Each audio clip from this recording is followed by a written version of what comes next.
Israel ने दक्षिणी Lebanon में शुरू किया जमीनी हमला। बैरूत के सबअर्बन इलाकों में देर रात कई धमाके हुए। इजराइल ने हमले से पहले बेरूत के लोगों को जारी की चेतावनी। दक्षिणी बेरूत की 3 इमारतों को हिजबुल्लाह की संपत्ति बताते हुए तुरंत खाली करने का दिया निर्देश।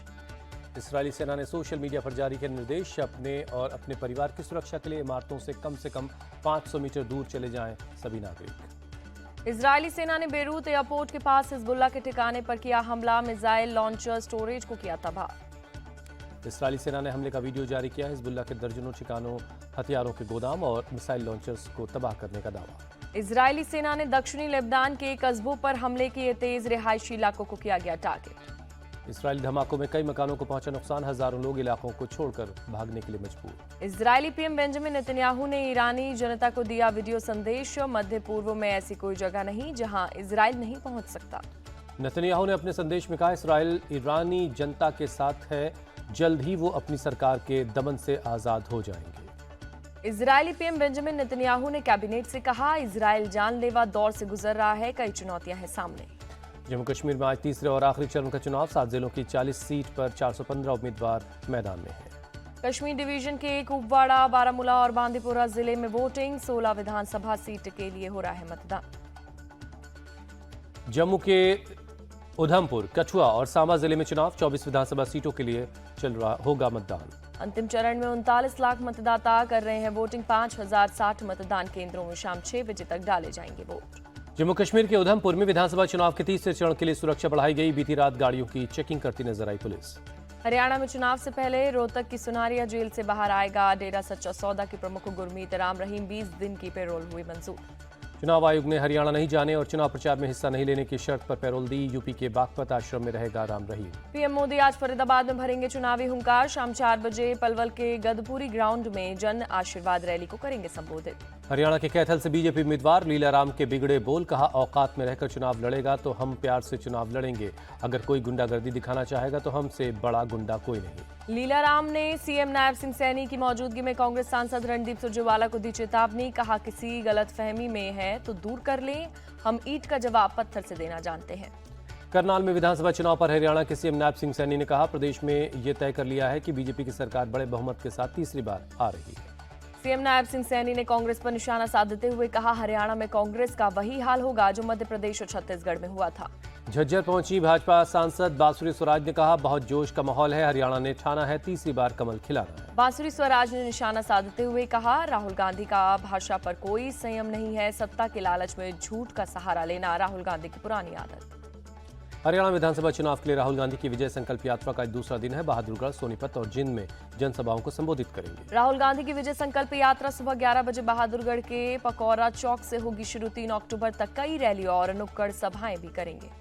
अंबाला में कांग्रेस की रैली में एक ही मंच पर दिखे भूपेंद्र सिंह हुड्डा और कुमारी शैलजा। राहुल गांधी और प्रियंका ने विजय संकल्प यात्रा की शुरुआत की। राहुल गांधी ने कहा, हरियाणा में लड़ाई कांग्रेस और बीजेपी के बीच है। छोटी छोटी पार्टियों का रिमोट बीजेपी के पास।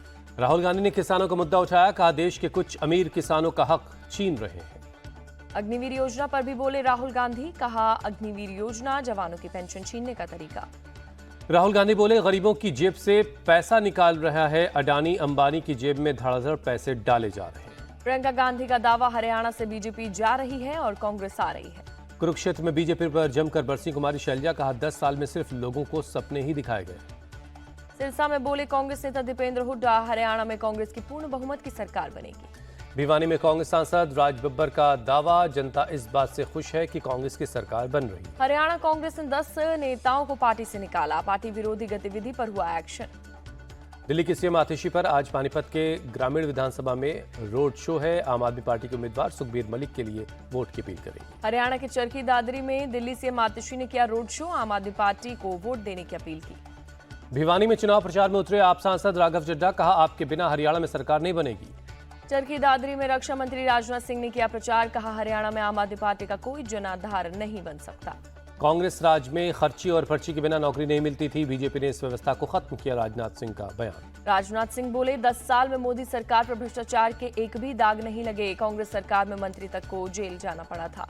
हरियाणा के भिवानी में सीएम योगी की रैली। कहा, पीएम ने माना संसाधनों पर पहला अधिकार गरीब और पिछड़ों का है। पंचकुला की रैली में बोले सीएम योगी, यूपी में पिछले 7 साल में किसी ने जमीन पर अवैध कब्जा किया है तो जमीन खाली हो चुकी है। सीएम योगी ने राहुल गांधी पर इशारों में साधा निशाना, कहा एक्सीडेंटल हिंदू ना तो आपके प्रति ना ही देश के प्रति ईमानदार हो सकता है। मुंबई में आज पार्टी नेताओं के साथ गृह मंत्री अमित शाह करेंगे बैठक। विधानसभा चुनाव की तैयारियों पर होगी बात। दिल्ली में बीजेपी अध्यक्ष जेपी नड्डा के घर पर गोवा को लेकर देर रात बैठक हुई। अमित शाह, सीएम प्रमोद सावंत और कैबिनेट मंत्री विश्वजीत राणे मौजूद रहे। झारखंड में बीजेपी, जेडीयू और आजसू के साथ मिलकर लड़ेगी चुनाव। असम के सीएम हेमंत बोले 4 तारीख तक औपचारिक घोषणा करेंगे। कांग्रेस अध्यक्ष मल्लिकार्जुन खड़गे पर गृहमंत्री अमित शाह ने साधा निशाना, कहा खड़गे ने कहा था जब तक मोदी को नहीं हटाएंगे तब तक मैं जिंदा रहूंगा। अमित शाह ने कहा खड़गे जी ने बेवजह पीएम का नाम घसीटा, लेकिन हम चाहेंगे वो 2047 तक भारत को विकसित बनते देखें। अमित शाह को मल्लिकार्जुन खड़गे ने दिया जवाब, कहा आप मणिपुर जातिगत जनगणना पर ध्यान दें। नरेंद्र मोदी लंबे समय तक पीएम रहेंगे। मैं कामना करता हूं कि खड़गे जी 125 साल जिए। रक्षा मंत्री राजनाथ सिंह का बयान। मुसलमानों की आबादी पर बयान देकर फंसे अमरोहा के सपा विधायक महबूब अली, पुलिस ने केस दर्ज किया। महबूब अली के बहाने बीजेपी का अखिलेश पर निशाना, कहा सुब्रत पाठक बोले सपा चीफ हिंदुओं को बांटने में लगे हैं। समाजवादी पार्टी के विधायक रविदास मल्होत्रा का पलटवार, कहा मुगलों के राज से ज्यादा बीजेपी सरकार जुर्म कर रही है। दिल्ली पुलिस ने बीती रात सोनम वांगचुक समेत कई लोगों को सिंघू बॉर्डर से हिरासत में लिया। नरेला औद्योगिक क्षेत्र पुलिस स्टेशन लाया गया। कर्नाटक के मुख्यमंत्री सिद्धरामैया की पत्नी बीएम पार्वती ने मुडा के 14 आवंटित भूखंड को वापस लौटाने की पेशकश की। मैसूरू शहरी विकास प्राधिकरण को लेटर भेजा। कर्नाटक के सीएम सिद्धरामैया की बढ़ी मुश्किलें, ईडी ने पीएमएलए के तहत केस दर्ज किया। वित्त मंत्री निर्मला सीतारमण के खिलाफ एफआईआर पर 22 अक्टूबर तक अंतरिम रोक। इलेक्टोरल बॉन्ड में जबरन वसूली से जुड़ा है ये मामला। मानहानि केस में दिल्ली के सीएम आतिशी और अरविंद केजरीवाल को सुप्रीम कोर्ट से राहत। निचली अदालत की कार्यवाही पर लगाई रोक। तिरुपति प्रसाद में मिलावट को सुप्रीम कोर्ट ने बताया चिंताजनक, कहा कई श्रद्धालुओं की आस्था का सवाल है, भगवान को राजनीति से दूर रखा जाए। एसआईटी ने तिरुपति मंदिर का किया दौरा, लैब और मिल में जाकर जांच की। वक्फ संशोधन बिल पर अमित शाह के बयान पर भड़के कांग्रेस नेता तारिक अनवर, कहा गृहमंत्री न संविधान को मानते हैं न संसद का आदर करते हैं। मालेगांव सेंट्रल से एआईएमआईएम के कैंडिडेट मुफ्ती इस्माइल के बिगड़े बोल, कहा मेरे पास लाइसेंसी पिस्टल है, मुझे किसी को सुपारी देने की जरूरत नहीं है, मैं खुद ही गोली मार दूंगा। देसी गाय को राज्य माता का दर्जा देने वाला पहला राज्य बना महाराष्ट्र। सीएम शिंदे बोले गौशालाओं में स्वदेशी गायों के पालन पोषण के लिए 50 रुपए प्रतिदिन सब्सिडी दी जाएगी। गाय को राज्य माता घोषित करने पर बोले महाराष्ट्र के डिप्टी सीएम देवेंद्र फडणवीस, देसी गाय हमारे किसानों के लिए एक वरदान। महाराष्ट्र सरकार के फैसले का वीएचपी ने किया स्वागत, कहा इससे गौ तस्करी पर लगाम लगेगी, प्रशासन पर दबाव पड़ेगा। अयोध्या गैंगरेप केस में नया मोड़, नौकर राजू की रिपोर्ट आई पॉजिटिव। सपा नेता मोहित खान का डीएनए नहीं हुआ मैच। आरजीकर अस्पताल की घटना पर सुप्रीम कोर्ट में सुनवाई हुई। सीजीआई बोले सीबीआई जांच जारी रहने दें, हत्याकांड और वित्तीय अनियमितता पर महत्वपूर्ण सुराग मिले हैं। सीजीआई ने बंगाल सरकार पर जताई नाराजगी, पूछा आरजी हॉस्पिटल में सीसीटीवी कैमरे लगाने, शौचालय और रेस्टरूम बनाने की प्रतिक्रिया इतनी धीमी क्यों है। सीजीआई के सवाल पर बंगाल सरकार के वकील ने जवाब दिया, कहा बाढ़ की वजह से कंस्ट्रक्शन मटेरियल लाने में दिक्कत हो रही है, 31 अक्टूबर तक काम पूरा हो जाएगा। कश्मीर और लखनऊ के बाद अब दिल्ली में हिजबुल्लाह के पूर्व चीफ सैयद हसन नसरल्लाह के लिए श्रद्धांजलि सभा इंडिया इस्लामिक कल्चरल सेंटर में हुआ कार्यक्रम का आयोजन शिया मुस्लिम संगठन अंजुमन हैदरी ने किया। मौलाना कल्बे जवाद ने अध्यक्षता की। फलस्तीन के और ईरान के राजदूत कार्यक्रम में शामिल हुए। दिल्ली में रोड रेज में कांस्टेबल संदीप की मौत मामले में मुख्य आरोपी मुकरबा चौक से गिरफ्तार। वारदात के बाद से चल रहा था फरार। 29 सितंबर को कार ने कांस्टेबल संदीप को पीछे से जानबूझकर टक्कर मारी थी। करीब 10 मीटर तक घसीटते ले गई थी कार। अहमदाबाद की एक सोसाइटी में हंगामा करने वालों का पुलिस ने जुलूस निकाला। बाद में सोसाइटी में सार्वजनिक रूप से माफी भी मंगवाई। सोसाइटी में शराब पार्टी कर रहे थे आरोपी, लोगों को के रोकने पर किया हंगामा। तलवारें लहराते हुए सोसाइटी के लोगों को धमकाया था। पंचमहल में गौ तस्कर बेखौफ हुए। तस्करों ने 2 दिन पहले स्थानीय लोगों की मौजूदगी में किया पथराव। लोगों ने गाय को बचाने की कोशिश की थी। पूरी घटना सीसीटीवी में कैद। बिहार में नदियों का जलस्तर बढ़ने से अब तक 7 बांध टूटे। राज्य के 16 लाख से ज्यादा लोग बाढ़ से प्रभावित। दरभंगा के किरतपुर में कोसी नदी पर बना बांध टूटा। स्थानीय जनता का प्रशासन पर आरोप, जरूरत के बावजूद बांध पर मिट्टी नहीं डाली गई थी। सांसद पप्पू यादव बाइक से बाढ़ पीड़ितों के बीच पहुंचे। कहा हेलीकॉप्टर चुनाव के लिए इस्तेमाल हो रहे, लेकिन बाढ़ पीड़ितों को देखने वाला कोई नहीं। आरजेडी विधायक ललित यादव ने भी बाढ़ प्रबंधन को लेकर राज्य सरकार पर हमला बोला। जल संसाधन मंत्री के इस्तीफे की मांग की।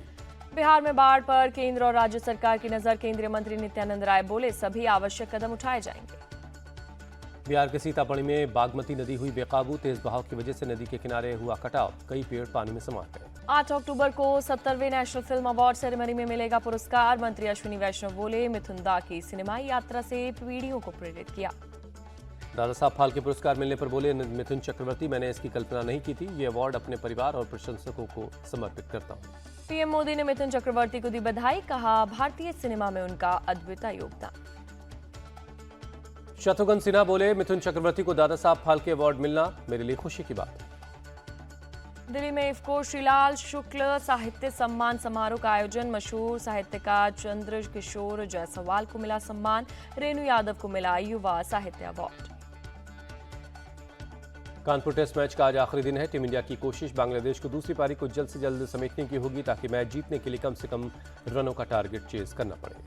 बारिश की वजह से ड्रॉ की ओर बढ़ रहे मैच को टीम इंडिया ने बनाया रोमांचक। बांग्लादेश पर मंडराया हार का खतरा। चौथे दिन का खेल खत्म होने तक दूसरी पारी में बांग्लादेश ने 26 रन पर गंवाए 2 विकेट। अश्विन ने दोनों विकेट लिए। भारत से अभी भी 26 रन पीछे है बांग्लादेश। इंटरनेशनल क्रिकेट में विराट कोहली के 27,000 रन पूरे हुए। ऐसा करने वाले दुनिया के चौथे बल्लेबाज बने कोहली। सबसे कम पारियों में 27,000 रन बनाने वाले खिलाड़ी बने विराट कोहली। सचिन तेंदुलकर ने 623 पारियों में हासिल किया था ये मुकाम।